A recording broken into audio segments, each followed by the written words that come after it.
واصف علی واصف فرماتے ہیں، اچھے وقت کا انتظار بذات خود ایک اچھا کام ہے۔ اگر صرف انصاف ہی ہونا ہے تو پھر رحمت کسے کہتے ہیں؟ اپنے مالک سے تعلق کی نئی راہیں بھی ڈھونڈ، صرف سجدوں سے ہی روشن اپنی پیشانی نہ کر۔ اللہ سے وہ چیزیں مانگے جو اللہ کی راہ میں خرچ کرتے وقت دقت نہ ہو۔ اللہ سے مانگی ہوئی نعمت اللہ کے لیے وقف ہی رہنے دیں، چاہے وہ زندگی ہی کیوں نہ ہو۔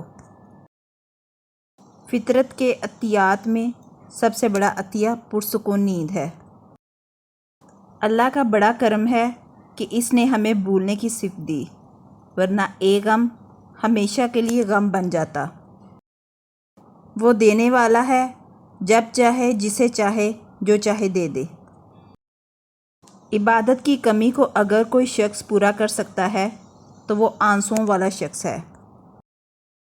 فانی سے محبت کرو گے تو فنا ہو جاؤ گے، اور باقی سے محبت کرو گے تو بقا والے ہو جاؤ گے۔ جس کی یاد ہمیشہ ہے، جس کو یاد کرنے والا بھی ہمیشہ ہوگا۔ کلمے کا مطلب ہی یہی ہے، جہاں اللہ کا ذکر ہوگا وہاں اللہ کے حبیب کا ذکر بھی ہوگا۔ فرشتوں اور جنات کے پاس عبادت تو ہے، لیکن محبت اور عشق کی مستی انسان کا نصیب ہے۔ برباد ہونے کے لیے کون سا فکرہ کافی ہے؟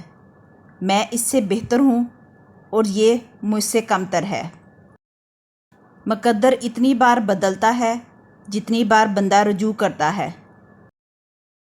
اللہ سے دوستی کرنی ہے تو اس کے دوستوں سے دوستی کر لو۔ یہ ممکن ہے کہ تمہاری بہت ساری محنتیں ضائع ہو جائیں، لیکن یہ نہیں ہو سکتا کہ بغیر محنت کے آپ کو ملنا شروع ہو جائے۔ برائی دعا پر سے اعتماد اٹھا دیتی ہے، اور جو دعا کے قریب نہیں جا سکتا وہ خدا کے قریب نہیں جا سکتا۔ وہ آدمی جس کے لیے دنیا میں رہنا اور جانا برابر ہو وہ مومن ہے۔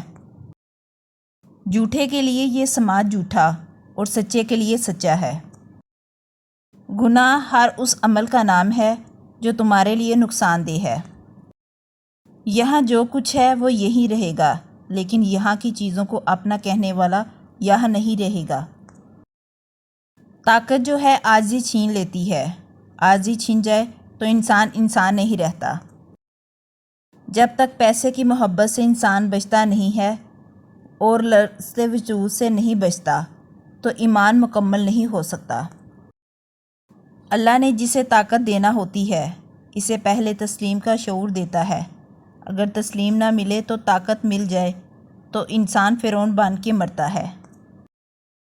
ہر پست خیال خود غرض ہوتا ہے اور بلند خیال بے غرض۔ رحمت کے شکر میں جھکا ہوا سر سرفراز کر دیا جاتا ہے۔